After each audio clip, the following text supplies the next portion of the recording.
Good evening, ladies and gentlemen, and welcome to Heti TV's foreign language news broadcast. My name is Peter Gardosh, and first for the news in English. Hungary's current strict coronavirus-related restrictions will be kept in place until the 11th of January, said Prime Minister Viktor Orbán on Facebook.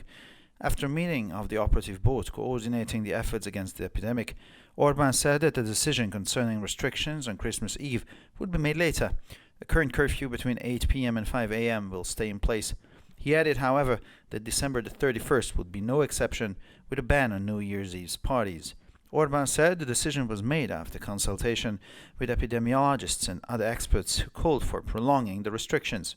Orbán said that the solution lies in a vaccine, and the vaccine will be made available in the foreseeable future. People wishing to be vaccinated could start registering on Tuesday, he added.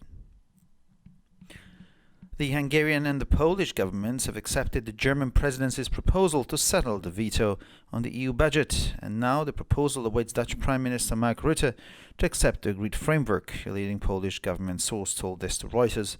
The exact contents of the agreement are not yet known. It seems very probable that the mechanism on the rule of law will not be rewritten. Instead, a detailed explanation will be added to it that clarifies which situations it can and cannot be applied to.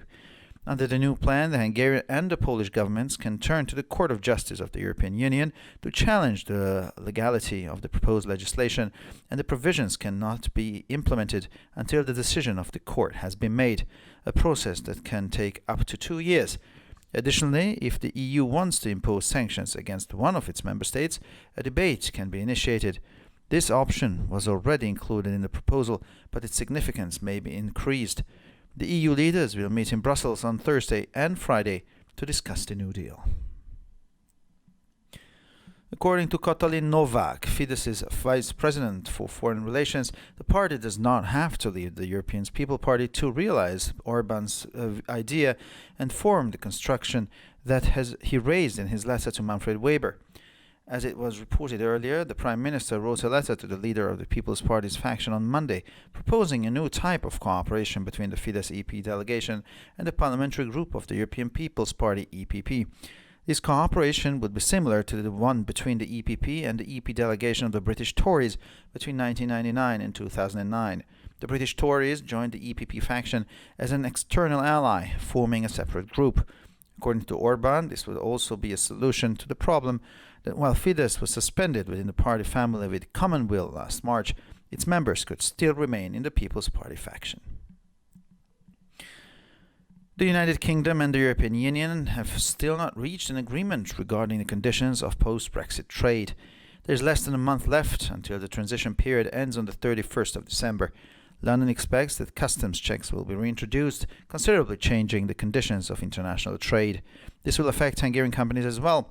The Hungarian economy is rather dependent on exporting. Speaking during a video dialogue with the board of the U.S.-China Business Council, Chinese Foreign Minister Wang Yi called on the U.S. and China to rebuild their relations. According to the Beijing-based TV channel CGTN, Wang Yi urged the major powers to resume dialogue to reset ties between them. The most urgent task currently is for the two sides to work together to remove all sorts of barriers to achieve bilateral relations, he said. The two countries should focus on a direction that benefits them both to rebuild mutual trust, he said. Wang blamed the outdated Cold War mentality and ideological prejudices of some in the U.S. as a core reason for deteriorating relations. The Knesset House Committee on Wednesday passed a bill on dissolving the 23rd Knesset 10-7. The committee set the 16th of March 2021 as the potential date for Israelis to go to the polls, a week and a half before the start of Passover. The bill also included a proposal from Blue and White to reduce funding for the election by around 10% and increase transparency to clarify who is paying for campaign advertising. At the same time, the budget per party will go up to from 1.3 million shekels to 2.6 million shekels. The bill must clear 3 more plenum votes, the first on Monday, before passing into law.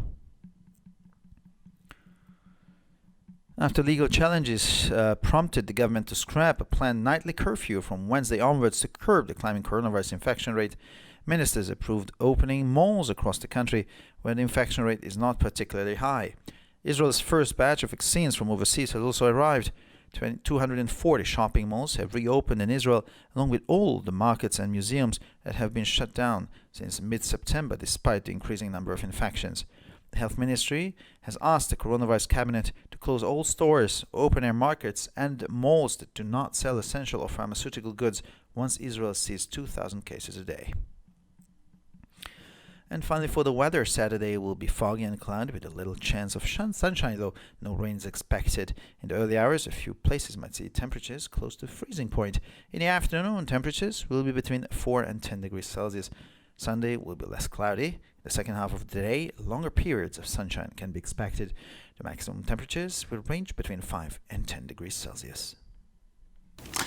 For further information, please visit our websites at www.hetitv.com or breuerpress.com. So much for the news in English, and now we continue with the news in German.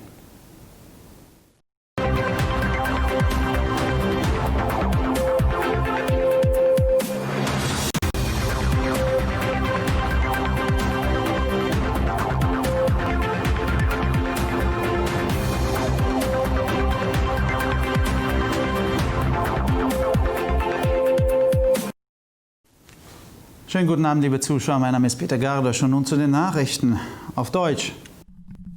Ungarns derzeitige strenge Beschränkungen im Zusammenhang mit dem Coronavirus werden bis zum 11. Januar bestehen bleiben, sagte Premierminister Viktor Orbán auf Facebook. Nach einer Sitzung des operativen Ausschusses zur Koordinierung der Bemühungen gegen die Epidemie erklärte Orbán, dass später eine Entscheidung über die Beschränkungen an Heiligabend getroffen werde. Die derzeitige Ausgangssperre zwischen 20 Uhr und 5 Uhr bleibt bestehen. Er fügte jedoch hinzu, dass der 31. Dezember keine Ausnahme sei, da Silvesterpartys verboten würden. Orbán sagte, die Entscheidung sei nach Rücksprache mit Epidemiologen und anderen Experten getroffen worden, die eine Verlängerung der Beschränkungen forderten. Orbán sagte, dass die Lösung in einem Impfstoff liege und der Impfstoff bereits in absehbarer Zukunft zur Verfügung gestellt werde. Personen, die geimpft werden möchten, können sich am Dienstag bereits registrieren, fügte er hinzu. Die ungarische und die polnische Regierung haben den Vorschlag der deutschen Präsidentschaft akzeptiert, das Veto gegen den EU-Haushalt beizulegen. Und nun wartet der Vorschlag darauf, dass der niederländische Premierminister Mark Rutte den vereinbarten Rahmen akzeptiert, sagte eine führende polnische Regierungsquelle gegenüber Reuters. Der genaue Inhalt der Vereinbarung ist noch nicht bekannt. Es ist sehr wahrscheinlich, dass der rechtsstaatliche Mechanismus nicht umgeschrieben wird. Stattdessen wird eine detaillierte Erklärung hinzugefügt, die klarstellt, auf welche Situationen sie angewendet werden kann und auf welche nicht. Nach dem neuen Plan können sich die ungarische und die polnische Regierung an den Gerichtshof der Europäischen Union wenden, um die Rechtmäßigkeit der vorgeschlagenen Rechtsvorschriften in Frage zu stellen, und die Bestimmungen können erst umgesetzt werden, wenn die Entscheidung des Gerichts getroffen wurde, ein Prozess, der bis zu 2 Jahre dauern kann. Wenn die EU Sanktionen gegen einen ihrer Mitgliedstaaten verhängen will, kann darüber hinaus eine Debatte eingeleitet werden. Diese Option war bereits im Vorschlag enthalten, ihre Bedeutung kann jedoch erhöht werden. Die Staats- und Regierungschefs der EU werden sich am Donnerstag und Freitag in Brüssel treffen, um das neue Abkommen zu erörtern. Laut Katalin Nowak, Vizepräsidentin für Außenbeziehungen der Fidesz, muss die Partei die Europäische Volkspartei nicht verlassen, um die Idee von Premierminister Orbán zu verwirklichen und die Konstruktion zu bilden, die er in seinem Brief an Manfred Weber angesprochen hat. Wie bereits berichtet, schrieb der Premierminister am Montag einen Brief an den Vorsitzenden der Volkspartei, in dem er eine neue Art der Zusammenarbeit zwischen der Fidesz-EP-Delegation und der Fraktion der Europäischen Volkspartei vorschlug. Diese Zusammenarbeit ähnelt der zwischen der EVP und der EP-Delegation der britischen Tories zwischen 1999 und 2009. Die britischen Tories traten der EPP-Fraktion als externer Verbündeter bei und bildeten eine separate Gruppe. Laut Orbán wäre dies auch eine Lösung für das Problem, dass Fidesz zwar im März letzten Jahres mit gemeinsamen Willen innerhalb der Parteifamilie suspendiert wurde, seine Mitglieder jedoch weiterhin in der Volkspartei bleiben könnten. Das Vereinigte Königreich und die Europäische Union haben noch keine Einigung über die Bedingungen des Handels nach dem Brexit erzielt. Bis zum Ende der Übergangsfrist am 31. Dezember verbleibt weniger als ein Monat. London geht davon aus, dass die Zollkontrollen wieder eingeführt werden, was die Bedingungen des internationalen Handels erheblich verändert. Dies betrifft auch ungarische Unternehmen. Die ungarische Wirtschaft ist eher vom Export von Waren nach Großbritannien charakteristisch, und Großbritannien ist ein wichtiger internationaler Handelspartner Ungarns. Das Vereinigte Königreich gehört zu den 10 wichtigsten Exportdestinationen. 3,3% des gesamten ungarischen Exports gehen nach Großbritannien. Während eines Videodialogs mit dem Vorstand des US-China Business Council forderte der chinesische Außenminister Wang Yi die USA und China auf, ihre Beziehungen wieder aufzubauen. Laut dem in Peking ansässigen Fernsehsender CGTN forderte Wang Yi die Großmächte auf, den Dialog wieder aufzunehmen, um die Beziehungen zwischen ihnen wiederherzustellen. Die derzeitige dringendste Aufgabe besteht darin, dass beide Seiten zusammenarbeiten, um alle möglichen Hindernisse für bilaterale Beziehungen zu beseitigen, sagte er. Die beiden Länder sollten sich auf eine Richtung konzentrieren, die beiden zugutekommt und das gegenseitige Vertrauen wiederherstellt, sagte er. Wang machte die veraltete Mentalität des Kalten Krieges und die ideologischen Vorurteile einiger US-Amerikaner als Hauptgrund für die Verschlechterung der Beziehungen verantwortlich. Das Knesset-Hauskomitee hat am Mittwoch das Gesetz zur Auflösung der 23. Knesset mit 10 gegen 7 Stimmen verabschiedet.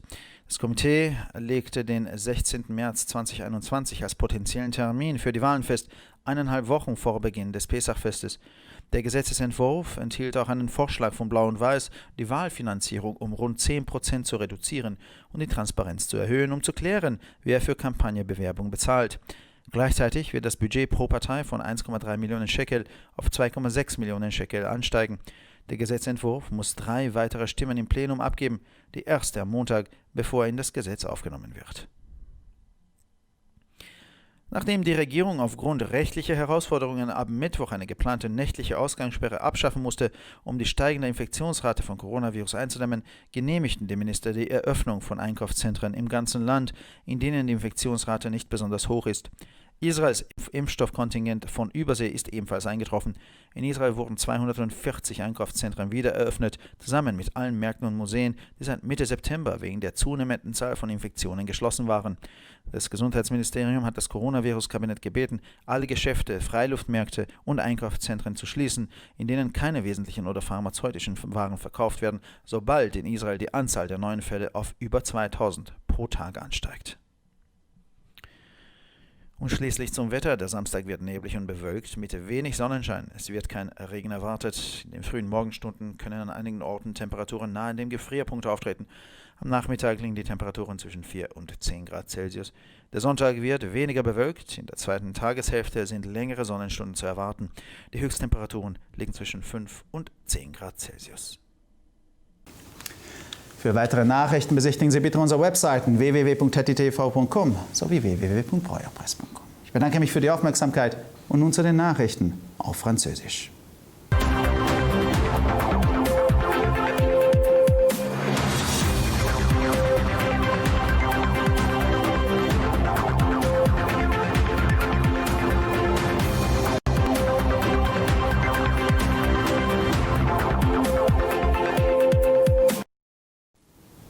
Bonjour à tous et bienvenue à HettitV. Je m'appelle Peter Gardosch et ce sont les titres en français. Le Premier ministre Viktor Orban a annoncé via les réseaux sociaux que le couvre-feu et les mesures restrictives actuellement en vigueur seraient maintenues pendant encore un mois, c'est-à-dire jusqu'au 11 janvier. Il a expliqué le contexte qui a amené les cellules de crise à prendre cette décision.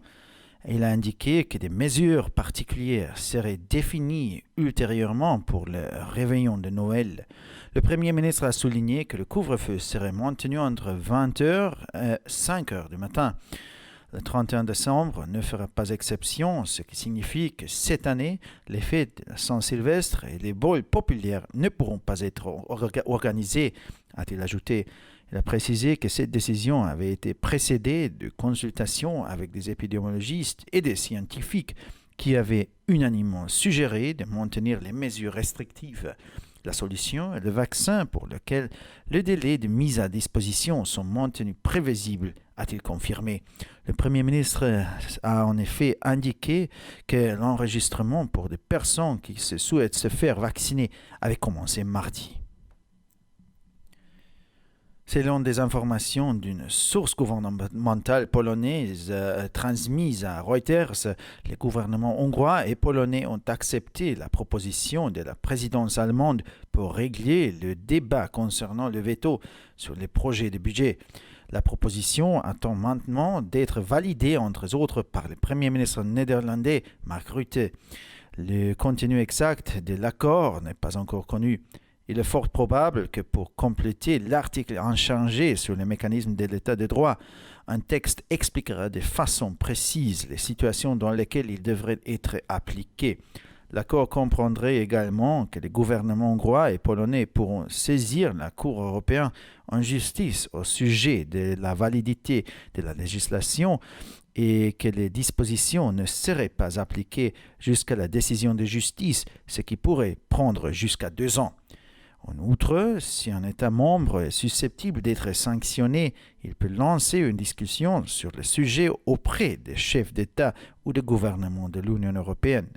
Cette possibilité existe déjà dans le projet actuel, mais elle peut gagner en importance. Les dirigeants de l'UE se réunissent à Bruxelles jeudi et vendredi. Cet accord pourrait y être validé au plus haut niveau par les responsables politiques. Katalin Novák, ministre chargé des Affaires étrangères du Fidesz, a indiqué que le Fidesz n'avait pas quitté le Parti populaire européen PPE pour que les dispositifs concernant des députés du Fidesz rattachés au PPE évoqués par Viktor Orban dans sa lettre à Manfred Weber puissent être mis en place.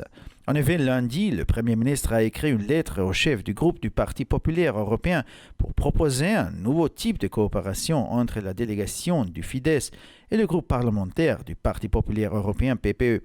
Ce serait une forme de coopération qui a existé entre 1999 et 2009 entre le PPE et les députés du PPE du Parti conservateur britannique.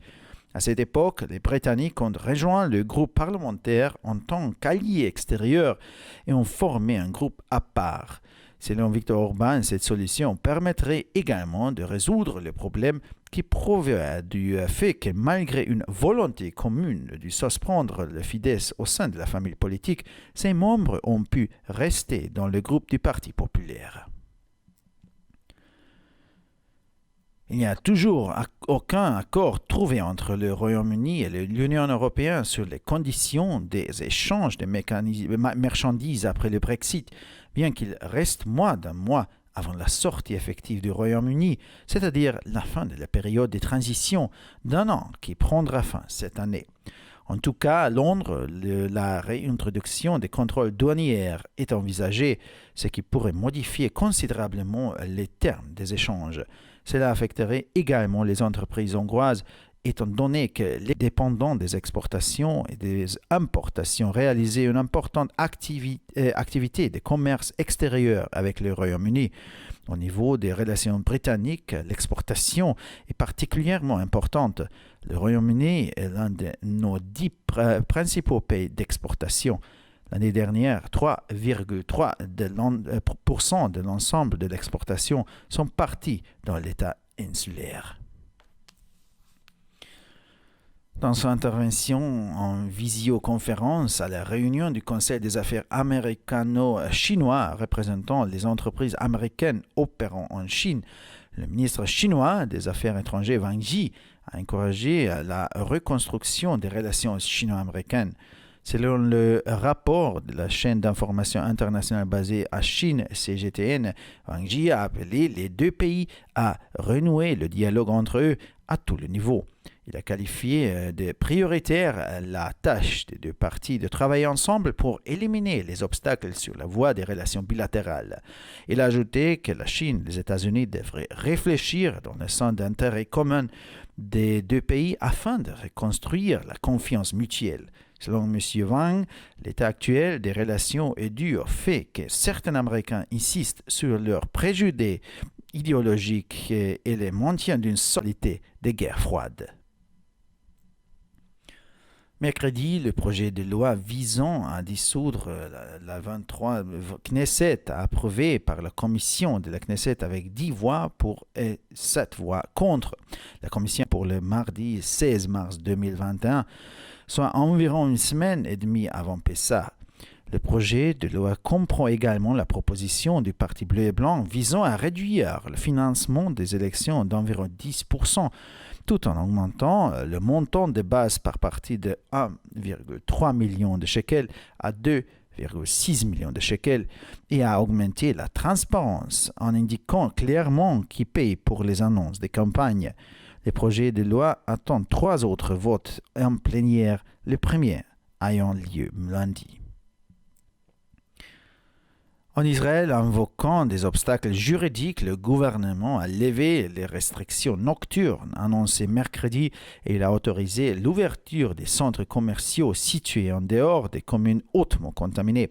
Pendant ce temps, la première livraison des vaccins est arrivée malgré une augmentation constante du nombre de personnes contaminées par le coronavirus. 240 centres commerciaux ont rouvert mercredi, ainsi que tous les marchés et musées qui ont été fermés depuis la deuxième quarantaine nationale mise en place à la mi-septembre. Mardi, à la réunion du gouvernement dédiée aux affaires liées au coronavirus, le ministre de la Santé a demandé la fermeture des magasins vendant des produits et des médicaments non essentiels en cas de 2000 nouveaux cas par jour. Et finalement, pour la météo samedi, le ciel restera nuageux, il y aura peu de soleil et dans certaines régions, des nappes de brouillard persisteront. Aucune précipitation n'est prévue au petit matin par endroits. Il y aura des gelées. L'après-midi, les températures monteront entre 4 et 10 degrés. Dimanche, il y aura moins de nuages. Dans l'après-midi, de relativement longues périodes ensoleillées sont prévues. Les températures les plus hautes évolueront entre 5 et 10 degrés. Pour encore plus d'actualités, visitez nos sites d'internet attv.com et broyapresse.com. Merci de votre attention et maintenant, les nouvelles en espagnol.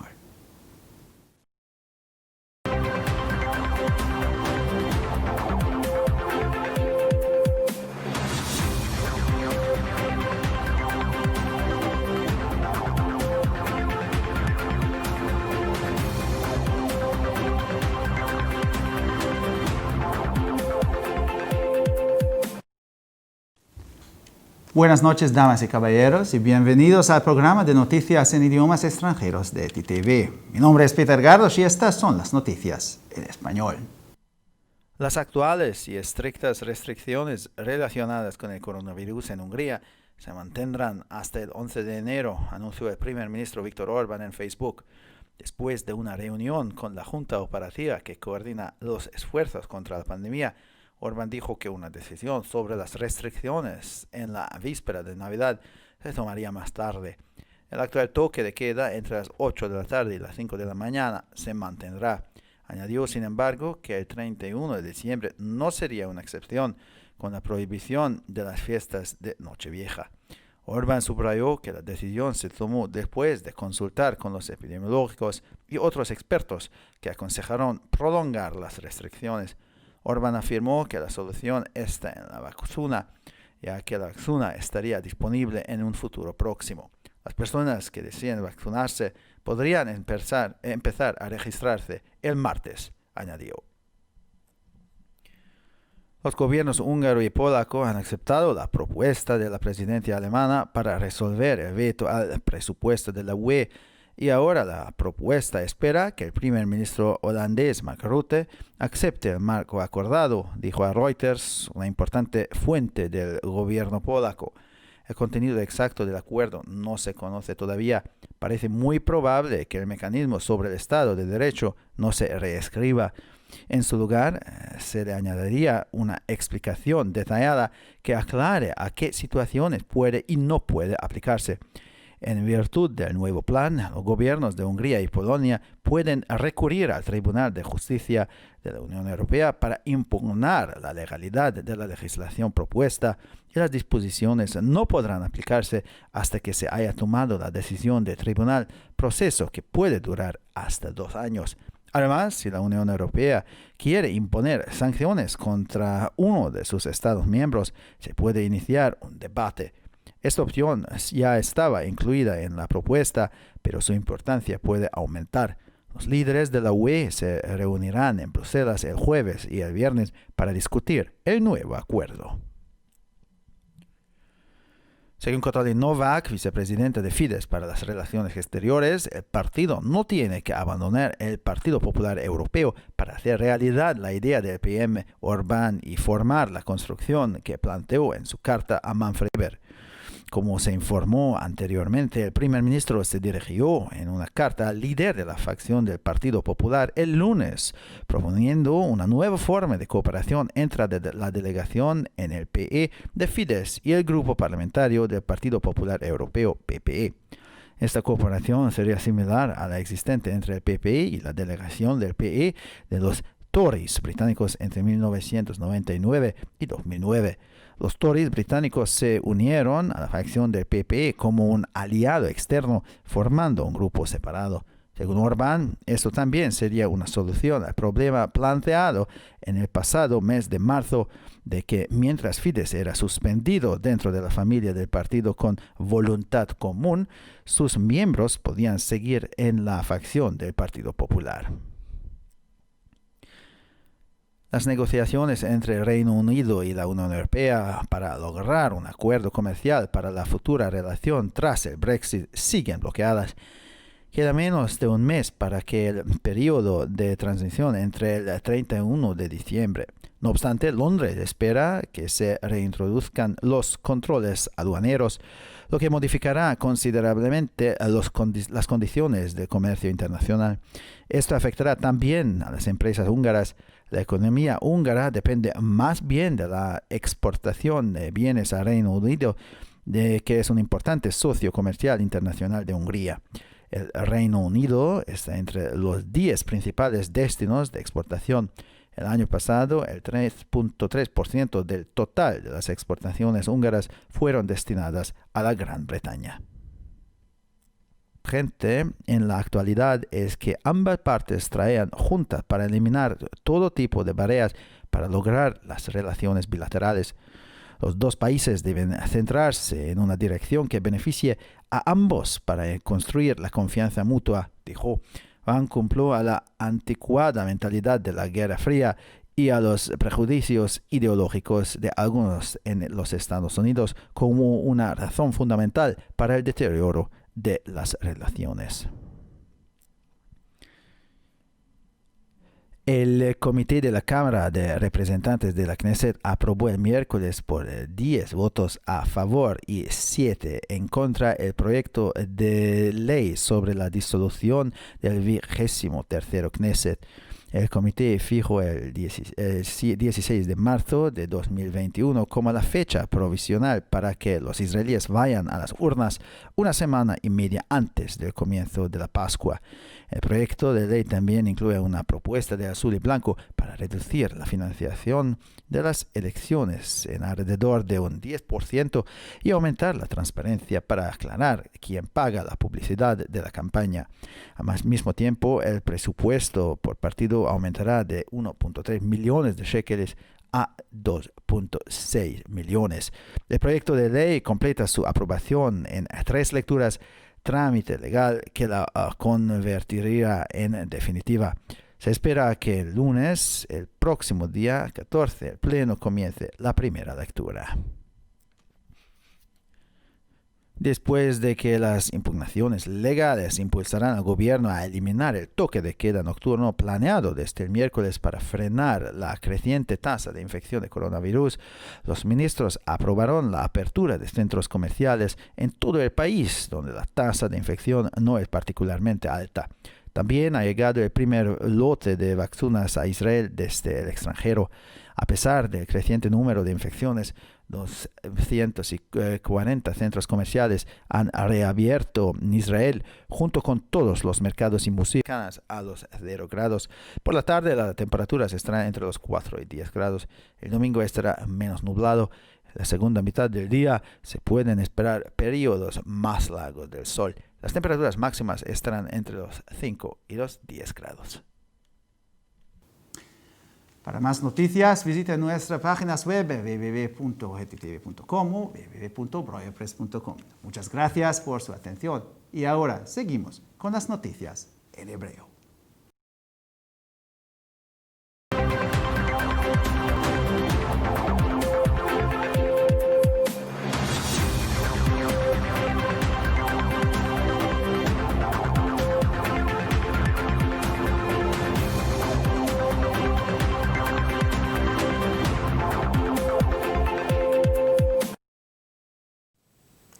שלום וערב טוב, כאן ציפי בוכמן וילדבאום עם החדשות בעברית. העוצר הנוכחי והצעדים המחמירים יישמרו למשך חודש נוסף עד ה-11 בינואר. כך הודיע ראש הממשלה ויקטור אורבן ברשתות החברתיות. בדיווח על החלטת הקבוצה האופרטיבית הוא גם אמר כי הגבילות על ערב חג המולד יוחלטו בהמשך. ראש הממשלה הדגיש כי עדיין יהיה עוצר בין השעות 8 בערב ל-5 בבוקר. הוא הוסיף לא יהיה יוצא מן הכלל ב-31 בדצמבר. כלומר לא ניתן לערוך השנה מסיבות סילבסטר ומסיבות רחוב. הוא הדגיש כי להחלטה קדמו התייעצויות עם אפידמיולוגים ומדענים שהציעו פה אחד לשמור על אמצעים קפדניים. הוא אישר שהפתרון הוא החיסון שכבר ניתן לראות באופק. ההרשמה מתחילה ביום שלישי, דרכה כל מי שרוצה להתחסן יכול להירשם, כך אמר ראש הממשלה. ממשלות הונגריה ופולין קיבלו את הצעת נשיאות גרמניה להסדיר את הווטו התקציבי, וכעת ההצעה ממתינה בין היתר לראש ממשלת הולנד, מרק רוטה, לקבל את המסגרת המוסכמת. כך אמר גורם ממשלתי פולני לרשת החדשות רויטרס. תוכן ההסכם המדויק טרם ידוע. סביר להניח כי יפורסם הסבר מפורט באילו מצבים מטפל מנגנון שלטון החוק עם טקסט ללא שינוי. ממשלות הונגריה ופולין יכולות לפנות לבית הדין האירופי לצדק בשל תקפות החקיקה, וההוראות לא תהיינה בתוקף עד החלטת בית המשפט. זה גם חלק מהעסקה וזה יכול לקחת עד 2 יתר על כן, אם רוצים להטיל סנקציות על מדינה חברה, היא יכולה ליזום דיון בין ראשי המדינות וממשלות האיחוד האירופי. אפשרות זו כבר כלולה בטיוטה, אך עשויה לעלות בחשיבותה. מנהיגי האיחוד האירופי ייפגשו בבריסל ביום חמישי ושישי, שם פוליטיקאים ברמה הגבוהה ביותר יכולים לאשר את העסקה. מפלגת פידס אינה צריכה לעזוב את מפלגת העם האירופית בכדי ליצור את הקונסטרוקציה שאלה ויקטור אורבן במכתבו למנפרד וובר עם נציגי פידס בסיעת EPP. כך הודיעה קטלין נובק, מנהלת משרד החוץ של פידס. כדאו ראש ממשלה כתב מכתב למנהיג סיעת מפלגת העם ביום שני והציע סוג חדש של שיתוף פעולה בין משלחת פידס לבין הקבוצה הפרלמנטרית של מפלגת העם האירופית EPP. זה סוג של שיתוף פעולה שהתקיים בין השנים 1999 ל-2009 בין מפלגת העם האירופית לבין חברי פרלמנט מהמפלגה השמרנית הבריטית. בזמנו הבריטים הצטרפו לסיעה כבעד ברית חיצונית והקימו קבוצה נפרדת. לטענת אורבן זה גם פתרון לבעיה שבעוד פידס הושעתה ממשפחת המפלגה דרך החלטה משותפת בחודש מרץ האחרון. חבריה עדיין יכלו להישאר בסיעת מפלגת העם. עדיין אין הסכמה בין בריטניה לאיחוד האירופי לגבי התנאים לסחר לאחר הברקזיט, אם כי לא נותר חודש עד שהאקזיט הבריטי אכן יתקיים, כלומר סוף תקופת המעבר. בלונדון בכל מקרה כבר מצפים להכניס מחדש את פיקוח מכס, מה שעשוי לשנות משמעותית את תנאי השכר. הדבר משפיע גם על חברות הונגריות, שכן הכלכלה ההונגרית הפתוחה מאוד, שתלויה בייצוא וייבוא, מחזיקה סחר חוץ משמעותי מול בריטניה. ביחסי בריטניה הייצוא החשוב ביותר. בריטניה אחת מעשרת יעדי הייצוא החשובים ביותר של הונגריה. בשנה שעברה 3.3% מכלל הייצוא ההונגרי הגיע לשם.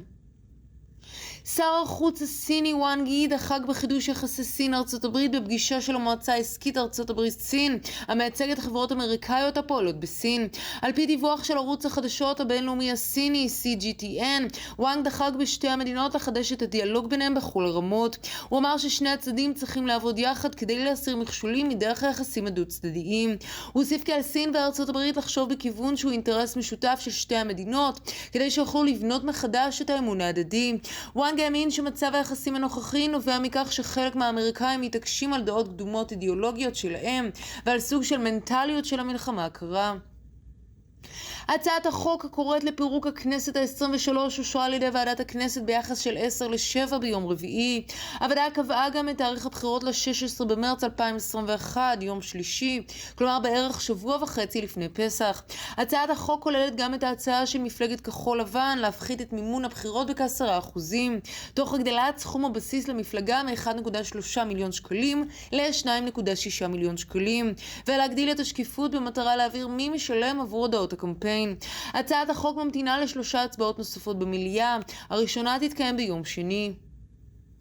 בישראל הממשלה ביטלה את ההגבלות הליליות שהוכרזו ביום רביעי תוך ציון קשיים משפטיים, אך אפשרה לפתוח את הקניונים ביישובים שאינם נגועים במיוחד, ובנוסף הגיע משלוח החיסונים הראשון. 240 קניונים, כל השווקים והמוזיאונים נפתחו מחדש ביום רביעי, שנסגרו מאז ההסגר הלאומי השני שהוצג באמצע ספטמבר, וזה למרות עלייה מתמדת במספר האנשים הנגועים בנגיף הקורונה. משרד הבריאות ביקש ביום שלישי מהקבינט האחראי לטיפול במגפה כי במקרה של מעל 2,000 מקרים חדשים ביום, יש לסגור את החנויות הקמעוניות שמוכרות פריטים ותרופות שאינם חיוניים. ועכשיו נעבור לתחזית מזג האוויר. מזג האוויר המעונן נשאר בשבת עם מעט שמש וערפל מתמשך. משקעים אינם סבירים. עם שחר עלול להיות כפור קל במקומות מסוימים. צפויות בין 4 עד 10 מעלות אחר הצהריים. יהיה פחות מעונן ביום ראשון. תקופות שמש ארוכות יותר חזויות במחצית השנייה של היום. הטמפרטורות הגבוהות ביותר במשך היום צפויות להיות בין 5 ל-10 מעלות. לחדשות נוספות, אנא בקרו באתרי האינטרנט שלנו, etitv.com או broyerpress.com. עד כאן החדשות, תודה שהייתם איתנו ושיהיה המשך ערב נעים ושבת שלום.